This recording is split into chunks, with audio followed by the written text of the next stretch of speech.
باہر 300 سال گزرے، اندر آدھا ہی دن گزرا تھا۔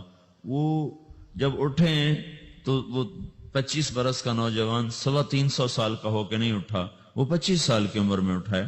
نہ ناخن بڑا ہے، نہ مونچھیں بڑی ہیں، نہ ان کی داڑیاں لمبی ہوئی ہیں، چونکہ تو زندہ تھے، مر نہیں گئے تھے۔ تو زندہ کے تو بال بھی بڑھتے ہیں، ناخن بھی بڑھتے ہیں، لیکن وہ اس طرح اٹھے کہ 300 برس گزر گئے اور 25 برس کا نوجوان 25 سال کی عمر میں اٹھا ہے، 20 برس کا 20 برس کی عمر میں اٹھا ہے۔ اور وہ کہنے لگے کم لبثنا کہ یومن او بعض یومن، لگتا ہے کوئی دن آدھا دن ٹھہرے ہیں۔ وہ صحیح کہہ رہے تھے۔ باہر اللہ تعالیٰ نے وقت کی گھڑی کو چلائے رکھا اور اندر غار میں اس کو سوئچ آف کر دیا، نکال دیا کہ یہاں وقت کو داخل نہیں ہونے دیا۔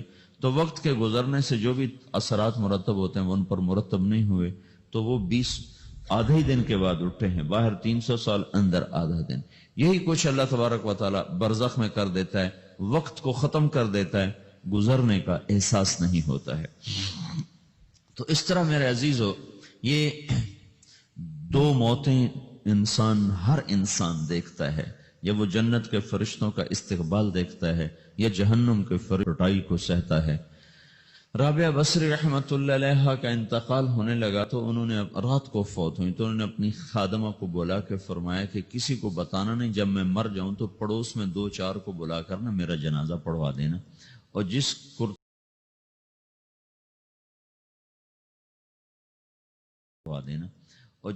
کرتے میں تہجد پڑھتی تھی وہی میرا کفن بنا دینا، اور صبح بے شک لوگوں کو بتا دینا، میرے مرنے کے بعد میری میت کو رکھنا نہیں، فوراً دبا دینا۔ جب ان کا انتقال ہوا تو انہوں نے پڑوس کے 2-4-10-20 آدمی بلائے اور ان کو تدفین تجہیز سب کچھ ہو گئی۔ صبح شور مچا کہ وہ رابعہ بصری کا انتقال ہو گیا۔ تو اگلے دن وہ خواب میں اس خادمہ کو ملی اور کہا بیٹی تیری بڑی مہربانی، تو نے میری وصیت کے مطابق عمل کیا۔ اس نے دیکھا کہ انہوں نے ایک خوبصورت سبز لباس پہنا ہوا ہے، تو وہ فرمانے لگی، انہوں نے سوال کیا کہ آپ کے ساتھ قبر میں کیا ہوا؟ تو وہ کہنے لگی کہ میرے پاس منکر نکیر آئے تھے اور مجھ سے کہنے لگے من رب کی، تیرا رب کون ہے؟ تو میں نے کہا سبحان اللہ، 40 برس جس کو میں نہ بھولا سکی اس کو 4 ہاتھ زمین میں آ کے میں بھول جاؤں گی۔ ان کا 42 برس کی عمر میں انتقال ہوا تھا۔ تو وہ کہنے لگے سبحان اللہ، جس کو میں 40 برس نہ بھولا سکی میں اسے 4 ہاتھ زمین کے اندر آ کے بھول جاؤں گی۔ تو منکر نکیر کہنے لگے اس کا کیا حساب لینا؟ پھر انہوں نے پوچھا کہ وہ آپ کا وہ کرتا کہاں گیا تہجد والا جس میں آپ کو کفن دیا تھا؟ کہا وہ اللہ نے مجھ سے لے لیا ہے اور میرے اعمال کے خزانے میں رکھ دیا ہے، قیامت کے دن میرا وہ کرتا بھی میرے ترازو میں تولا جائے گا، اور مجھے یہ لباس پہنایا ہے جو جنت کا لباس ہے۔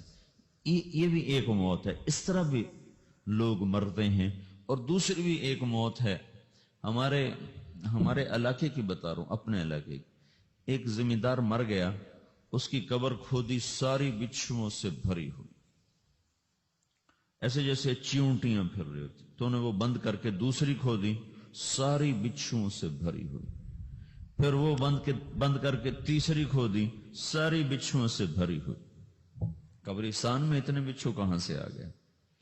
یہ زمین کے بچھو نہیں ہے، یہ آخرت کی بلائیں ہیں جس کے ساتھ اب اس سے قیامت تک رہنا ہے اور گزارا کرنا ہے۔ تو یہ 2 طرح کی موتیں روزانہ لوگ مرتے ہیں، روزانہ لوگ مرتے ہیں۔ جب نماز کا وقت ہوتا ہے ملک الموت ساری دنیا کا چکر لگاتا ہے اور دیکھتا ہے کون پڑھ رہا ہے کون نہیں پڑھ رہا، کون پڑھ رہا ہے کون نہیں پڑھ رہا۔ جو اس کی پابندی کرتا ہے اس کی موت آسانی سے ہوتی، جو نماز میں غفلت کرتا ہے اس کے ساتھ موت شدت اور سختی اختیار کی جاتی۔ تو بھائیو، یہ ایک جسم ہے، ایک روح ہے۔ روح باقی رہنے والی چیز ہے، جسم مٹ جاتا ہے، پھر اللہ سے قیامت کے دن نیا جسم عطا فرمائے گا، ایک نیا جسم دیا جائے گا۔ روح وہی ہے جو اللہ کے خزانوں میں جمع ہو جاتی ہے۔ نافرمان کی سیاہ کالی روح ہوتی، فرما بردار کی روشن چمکدار روح ہوتی ہے۔ تو اللہ نے کچھ تقاضے جسم کے رکھے ہیں اور کچھ روح کے رکھے ہیں۔ جسم کے تقاضے پورے نہ کرو تو یہ پریشان ہو جاتا ہے، روح کے تقاضے پورے نہ کرو تو یہ پریشان ہو جاتی۔ روح کی پریشانی جسم سے زیادہ ہے، چونکہ روح کی طاقت جسم سے زیادہ ہے۔ جسم مٹی سے بنا ہے، اس کی غذا بھی مٹی سے نکلتی ہے۔ روح آسمان سے ہے، اس کی غذا بھی آسمان سے ہے۔ روح کا تعلق جب تک اللہ سے نہیں جڑتا اس سے بھوک اور پیاس لگتی رہتی ہے۔ جسم کو جب تک روٹی اور پانی نہ ملے یہ تڑپتا اور پریشان رہتا ہے۔ جیسے اللہ تعالیٰ نے ہمارے جسم میں روٹی اور پانی کی طلب کو بے ساختہ رکھ دیا ہے۔ میں بیان کے دوران بھی پانی پی رہا ہوں، آپ دیکھ رہے ہیں کہ مجھے میرا حلق سوکھ جاتا ہے، مجھے طلب محسوس ہوتی ہے پانی، حلق سوکھتا ہے پانی کی طرف بھاگتے ہیں، بھوک لگتی ہم روٹی کی طرف بھاگتے ہیں۔ یہ ایک ایسا اندر میں آٹومیٹک سسٹم ہے کہ ہم اس کو آف نہیں کر سکتے۔ یہ سوتے سوتے بھی بھوک کی وجہ سے ایک ایسا اندر میں آٹومیٹک سسٹم ہے کہ ہم اس کو آف نہیں کر سکتے۔ یہ سوتے سوتے بھی بھوک کی وجہ سے آنکھ کھل جاتی، سوتے سوتے پیاس کی وجہ سے آنکھ کھل جاتی ہے۔ یہ ایسا خود اللہ تعالیٰ نے ساختہ نظام بنایا ہے کہ آپ اپنے جسم میں روٹی اور پانی کی طلب کو نہیں نکال سکتے۔ میرے عزیزو، ٹھیک اسی طرح اللہ نے انسانی روح میں اپنی طلب رکھ دی ہے اور اپنے رسول کی طلب رکھ دی ہے۔ یہ دو طلب ایسی ہیں کہ یہ آپ کے جسم روح سے نکل نہیں سکتی۔ جیسے بھوکا روٹی نہ کھا لے، پیاسا پانی نہ پی لے، اسے چین نہیں آ سکتا۔ وہ روح جو اللہ اور اس کے رسول سے نہ آشنا ہے، جب تک وہ وہاں تک پہنچ نہیں جاتی اسے چین نہیں آ سکتا، اس کا اندر پریشان رہے گا۔ 1997 میں جب جنید جمشید سے میری پہلی ملاقات ہوئی تو اس نے مجھ سے یہ سوال کیا کہ مولوی صاحب، ایک پاکستانی نوجوان جس گلیمر کو خوابوں میں دیکھتا ہے، وہ گلیمر تو مجھے زندگی میں ویسے ہی حاصل ہے۔ میرے چاروں طرف زندگی کا رقص ہے اور میری زندگی کی ہر خواہش، ہر تمنا پوری ہے، اس کے باوجود میرے اندر اندھیر ہے، میرے اندر خلا ہے۔ مجھے لگتا ہے میں وہ کشتی ہوں جس کا کوئی ساحل نہیں، جس کی کوئی سمت نہیں، جس کا کوئی گھاٹ نہیں۔ یہ کیوں ہے؟ میرے ساتھ تو ایسا نہیں ہونا چاہیے۔ ایک عام لڑکا تو کہتا ہے ہائے کاش یہ ہوتا، اس کو وہ نہیں ہو رہا تو پھر وہ پریشان ہے، ہائے یہ ہوتا، ہائے وہ ہوتا۔ تو میں تو ہائے نہیں کرتا ہوں، میری تو ہر لذت اور خواہش میرے سامنے تشتری میں سجا کے پیش کی جا رہی۔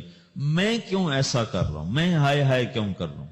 میرا اندر ویران کیوں ہے؟ میرے اندر میں خلا کیوں ہے؟ یہ وہی خلا ہے کہ وہ روح کی پیاس کو شراب میں بجھانا چاہتا ہے، وہ روح کی پیاس کو لڑکی میں بجھانا چاہتا ہے، وہ روح کی پیاس کو موسیقی سے بجھانا چاہتا ہے، وہ روح کی پیاس کو دنیا کی رعنائیوں میں 5 سٹار ہوٹلوں سے بجھانا چاہتا ہے۔ روح کیا جانے روٹی کیا ہے، شراب کیا ہے، پانی کیا ہے، عورت کیا ہے، موسیقی کیا ہے، گھنگرو کیا ہے، پائل کیا ہے، چھنکار کیا ہے، روح کو ان چیزوں کی کیا خبر؟ امریکہ میں ہماری ایک جماعت تھی تو 4 لڑکے 2 لڑکیاں، 4 لڑکیاں 2 لڑکے مسلمان ہیں۔ تو ایک لڑکے کا نام رکھا تھا ابراہیم، اور اس کو جب پڑھایا نا کلمہ، انہوں نے کہا ہائے، انہوں نے کہا ہائے، اور دونوں ہاتھ یہاں رکھے سینے پر، دل پر، کہا ہائے۔ تو ہمارے ساتھی ہیں ڈاکٹر اختر، وہ کہنے لگا کیا ہوا کیا ہوا؟ کہنے لگا جب سے ہوش سنبھالا یہ جگہ خالی تھی، یہ تیرے کلمہ پڑھانے پر بھر گئی ہے کہ میری خوشی سے ہائے نکل گئی۔